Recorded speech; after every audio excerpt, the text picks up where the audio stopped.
So you have people who have decided to go out and have a meal together, and the bill comes. Say there are 5 people. It doesn't matter the number, but let's just say there are 5 people at this table, and they are all equally able to pay this bill. And so they decide they want to split it, right? No, it doesn't matter who had what. We're all just going to split the entire check and pay evenly. So somebody's going to pay more than somebody else because somebody who may have eaten more and has a bigger bill, well, I'm taking part of their bill even though I may have eaten less, right? So it may seem unfair, but these people are willing to split the cost, right? Then you have a set of people where one person gets a bill and somebody else wants to pay the bill. I want to treat you. And this is, you don't have to do anything for it. Just let me do this. Let me save you the trouble of having to spend your own money. Let me help you save your money because I want to pay it. And this other person is holding on to this bill, and it's like tug of war, because the one that wants to pay it is saying, let me have it. And the one that wants them not to pay it, no, I got it. It's my bill. I'll pay it. And so it's like, why won't you just let me pay the bill? It's because I got it, right? I got it in my bank account. Sometimes we like, nah, why you want to pay my bill? Like, what you trying to do? I don't want to be indebted to nobody letting them pay a bill for me, right? And so then the other thing is, because if I let you do that for me, what you gonna want from me, right? If you do something for me, what do you want from me, right? And so that came to my mind as well. So what does that even have to do with anything? When we sin, or when somebody sins against us, right? When somebody does you wrong or you do somebody wrong, when you don't repent, you holding on to the bill.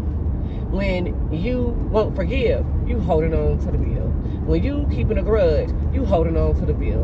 When you want to replay and redo and revenge things, you holding on to the bill. But Jesus said, I come to pay it. I paid it. I want your balance to be 0, but you want to keep holding on to the check. And sooner or later, in that tug of war with that person who wants to pay the bill, they're going to say, fine, you want to pay it? Pay it. You got it. But don't say I didn't offer, right?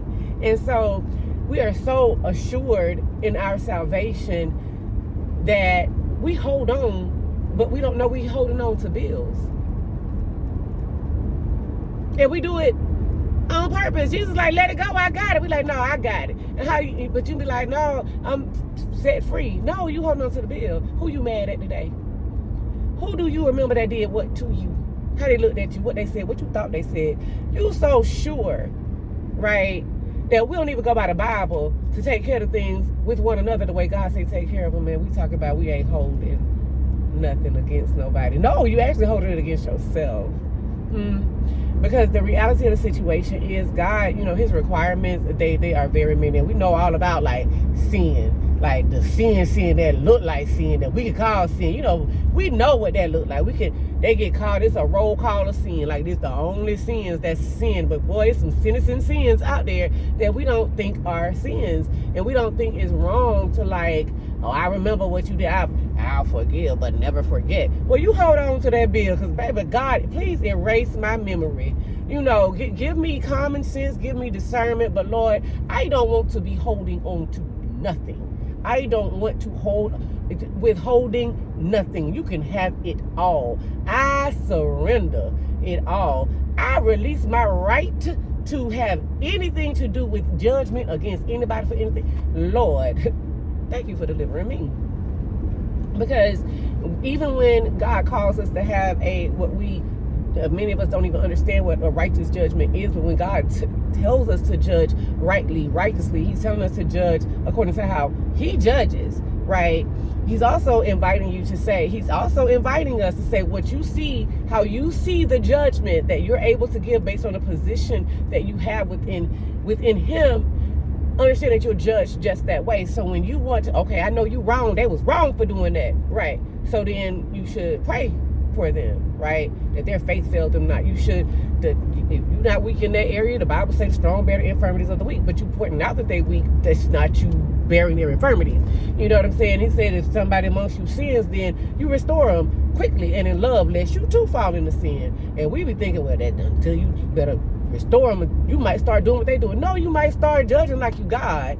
You might start backbiting and talking about people behind their back instead of talking about them as a brother and sister and reconciling them back gently with love, right? So in any case, we hold on to the bill.